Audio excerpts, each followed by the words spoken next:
পরাধীন হবার ইতিহাসও কিন্তু পৃথিবীর মানচিত্রে আছে। বেশি দূরে যেতে হবে না, ভারতের ভিতরে সিকিমের দিকে তাকান, ৭৫ পর্যন্ত তারা কিন্তু স্বাধীন রাষ্ট্র ছিল। হায়দ্রাবাদের দিকে তাকান, শত শত বছর ধরে এই ভারতবর্ষের সবচেয়ে ধনী মহারাজা ছিল। ভুটানের দিকে তাকান, বিহার স্বাধীন রাষ্ট্র ছিল। পাঞ্জাবের দিকে তাকান, স্বাধীন প্রভিন্স ছিল। জুনাগড়ের দিকে তাকান, গোয়ার দিকে তাকান। এইরকম শত শত প্রিন্সলি স্টেট কিভাবে গত ১০০ বছরের ভিতরে, গত ৮০ বছরের ভিতরে ভারত কিভাবে দখল করে নিয়েছে, সেই ইতিহাস যদি আপনি না জানেন তাহলে মনে রাখবেন নিজের অজান্তে আপনার স্বাধীনতা বিক্রি করে দেবে আপনার ভোটে নির্বাচিত এমপি মন্ত্রীরা। বিভিন্ন ব্যানারে ব্যানারে আসবে, জাতীয়তাবাদের কথা বলবে, ইসলামী মূল্যবোধের কথা বলবে, আবার আওয়ামী রাজনীতির পুনর্নির্মাণের কথাও বলবে। এসালামের টাকা শুধু হাসিনা খায় না, বাংলাদেশের বর্তমানের অনেক রাজনৈতিক দলের অনেক রাজনৈতিক নেতারাই এসালামের টাকায় ব্যবসা করছেন, খাচ্ছেন, যাচ্ছেন, ছেলে মেয়েদেরকে দেশে বিদেশে পড়াচ্ছেন। অতএব এই জায়গাতে মাথায় রাখতে হবে ১৭৫৭ সালের ২৩শে জুন কিভাবে এই স্বাধীন নবাবী বাংলার পতন ঘটেছিল। কারা কারা আজকে আমার আপনার মধ্যে বাস করে মির্জাফরের দল প্রয়োগ করছে, কারা কারা আপনার আমার মতো কাপড় পরে উমিচাঁদের জগৎ সেবের রোল প্লে করছে, কারা কারা জাতীয়তাবাদী আর ইসলামী দলগুলোর ভিতরে বাস করে ঘসিটি বেগমের রোল প্লে করছে, কৃষ্ণপদ রায় চৌধুরীর মতো করে বাংলাদেশকে বিক্রি করে দিচ্ছে। এই মানুষগুলোকে চেনাও হচ্ছে গণ অভ্যুত্থানের পক্ষের শক্তি এবং ব্যক্তিদের জন্য জরুরি। যদি আপনি চান বাংলাদেশ হায়দ্রাবাদ না হোক, যদি আপনি চান এই বাংলাদেশ স্বাধীন থাকবে, সিকিম হবে না, ভুটান হবে না, নেপাল হবে না, হায়দ্রাবাদ হবে না, কাশ্মীর হবে না, তাহলে আপনাকে আপনার সমাজের ঘাপটি মেরে থাকা সেই মির্জাফর আর ঘসিটি বেগমদেরকে, সেই জগৎ শেখ, রায়দুল্লাহ আর উমিচাঁদদেরকে চিনতে হবে। কারা কারা কোন দলে তারা আগামী দিনে আওয়ামী লীগকে নির্বাচনে চায়, জাতীয় পার্টিকে নির্বাচনে চায়, তার মধ্য দিয়ে এসালামের টাকায় আওয়ামী লীগকে পুনর্বাসন করতে চায়, আমাদের ১৪০০ শহীদের রক্তের সাথে গাদ্দারি করতে চায়, শহীদ সাদের রক্তের সাথে বেঈমানি করতে চায়, মুগ্ধের রক্তের সাথে আবু সাঈদ আল-নাফিয়ানের রক্তের সাথে গাদ্দারি করতে চায়।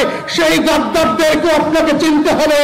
যদি মনে করে থাকেন নীরবে নিভৃতে বাসায় বসে টিভিতে বসে সোফা দেখবেন আর টকশো দেখবেন, দেখতে দেখতে আজাদির পতাকা হারিয়ে যাবে।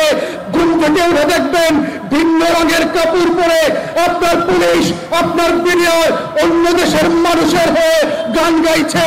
টেলিভিশন খুলে দেখবেন জাতীয় সঙ্গীত পরিবর্তন হয়ে গেছে।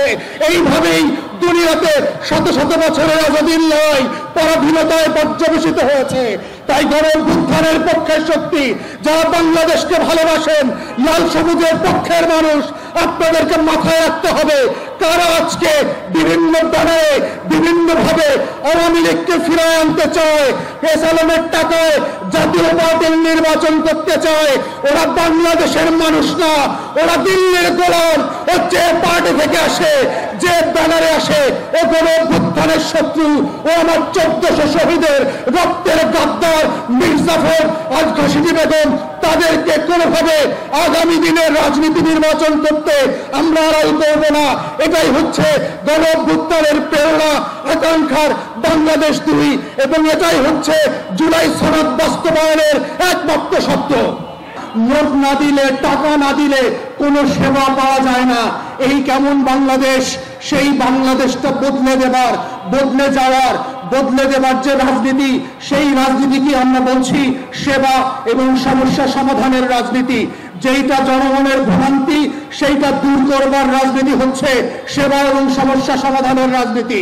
এবং আপনাদের যেটা কষ্ট, আপনাদের যেটা দুঃখ, যেটার জন্য লড়াই করা হচ্ছে এই পার্টির রাজনীতি, আপনার যেখানে ভোগান্তি, সেই ভোগান্তিকে নিয়ে সরকারের সাথে, রাষ্ট্রের সাথে নেগোশিয়েট করা, ঝগড়া করা, তদবির করা, মিছিল মিটিং করা, সেই রাজনীতির নাম হচ্ছে সেবা এবং সমস্যা সমাধানের রাজনীতি। আমাদের রাজনীতির ভিতরে বংশ পরম্পরার কোনো জায়গা থাকবে না। কৃষকের ছেলে হোক, মুচির ছেলে হোক, হিন্দুর ছেলে হোক আর মুসলমানের মেয়ে হোক, যদি যোগ্য হয়, যেই যেখানে চাকরি পাওয়ার উপযুক্ত, তাকে সেখানে যোগ্যতার ভিত্তিতে চাকরি দিতে হবে। এটাই হচ্ছে নতুন বাংলাদেশের রাজনীতি। নতুন বাংলাদেশের রাজনীতিতে কে ছোট লোকের ছেলে আর কেউ বড় লোকের ছেলে, কে রাজবংশের ছেলে আর কেউ ফকিরের ছেলে, কে গুলশান বনানীতে বড় হয়েছে আর কে বস্তিতে বড় হয়েছে, সেটা কোনো গ্রহণযোগ্য মাপকাঠি হবে না। 53 বছর পরে এসে কেউ মাদ্রাসার ছেলে মেয়েদেরকে, দাড়িওয়ালা টুপিওয়ালা মানুষদেরকে ধরে নিয়ে রাতের বেলায় জঙ্গি নাটক সাজিয়ে হাজারে হাজারে শত শত খুন খারাপি করা, রাস্তার দেশে লাশ পানিতে ফেলে দেওয়া, জানাজা হইতে না পারা, সেই বাংলাদেশ আমরা আর ফেরত আনতে দেব না। এই বাংলাদেশে যে নামে যে রাজনীতি করতে চান করতে পারবেন, গণতন্ত্রের মূল্যবোধ মেনে সবাই সবার সমালোচনা করবেন, প্রতিপক্ষের যুক্তি তর্ক দিয়ে প্রতিপক্ষকে হারাতে হবে, কিন্তু গণতন্ত্রের মূল্যবোধের বাইরে কাউকে স্ল্যাং বলা, অপদস্থ করা, কোনো মিথ্যা ভাষা দিয়ে, অশ্রাব্য ভাষা দিয়ে, নিউ ইয়র্কে যেটা ছাত্রলীগ যুবলীগ নামক বদমাইশরা করেছে, এই ভাষার রাজনীতি বাংলাদেশে আমরা দেখতে চাই না। আমরা গণতন্ত্রের রাজনীতি দেখতে চাই। সব রাজনৈতিক দল গণঅভ্যুত্থানের পক্ষের শক্তিগুলো মিলে আমরা সেই বাংলাদেশ গড়ব এবং সেই বাংলাদেশটা করতে হবে।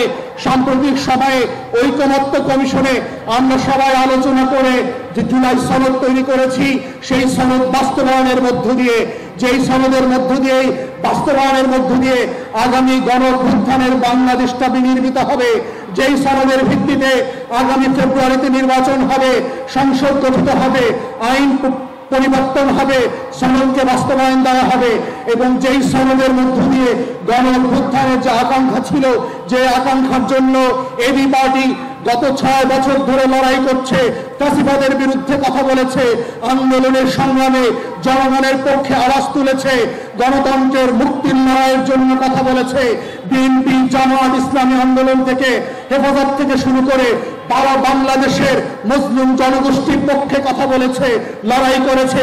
সেই রাজনীতির নাম হচ্ছে নতুন বাংলাদেশ পন্থী রাজনীতি। এই বাংলাদেশ পন্থী রাজনীতির জায়গাতে হচ্ছে এবি পার্টি সমস্যা সমাধানের রাজনীতিকে ইন্ট্রোডিউস করে যেই রোল মডেল কান্ট্রি করতে চায়, সেই দেশটার নাম হবে কল্যাণ রাষ্ট্র। যেই রাষ্ট্রে আপনার ছেলে মেয়েদেরকে আমাজনের জঙ্গলে 3 মাস পাড়ি দিয়ে আমেরিকাতে অবৈধভাবে ঢুকতে হবে না, সাইবেরিয়ার বরফ পণ্ডিত মেসিডোনিয়া এবং সেন্ট্রাল এশিয়াতে থেকে মাসের পর মাস কঙ্কাল হয়ে পড়তে হবে না, সেই বাংলাদেশটা আমরা তৈরি করতে চাই এবং সেই বাংলাদেশ তৈরি কল্পে আপনাদের মানিকগঞ্জবাসীর পক্ষে আমরা আহ্বান করছি, আপনারা শরিক হন। সবাই মিলে এই লড়াইতে শরিক হয়ে নতুন একটা রাষ্ট্র এবং রাজনীতি বিনির্মাণ করবার মধ্য দিয়ে আমরা বাংলাদেশটাকে বদলে দিতে চাই, মুক্তিযুদ্ধের বাংলাদেশকে নিয়ে আসতে চাই, গণঅভ্যুত্থানের বাংলাদেশকে নিয়ে আসতে চাই, নবাব সলিমুল্লাহর সেই শতবর্ষের অধিকারের বাংলাদেশটাকে ফিরায় আনতে চাই। লাহোর প্রস্তাবের ভিত্তিতে যেই পাকিস্তান রাষ্ট্র হয়েছিল কিন্তু অধিকার দিতে না পারার কারণে ব্যর্থ হয়েছে, সেই ব্যর্থতার কারণে বাংলাদেশকে আমরা হাঁটতে দিতে চাই না, বরং অধিকারের রাজনীতি প্রতিষ্ঠিত করে বাংলাদেশকে যেন জিতানো যায়, বাংলাদেশকে পৃথিবীতে সিঙ্গাপুর, মালয়েশিয়া, তাইওয়ানের মতো রাষ্ট্র বানানো যায়। সেই রাষ্ট্র বানানোর লড়াইয়ের নাম হচ্ছে এবি পার্টি, কল্যাণ রাষ্ট্র, অধিকারের রাজনীতি, সেবা ও সমস্যা সমাধানের রাজনীতি।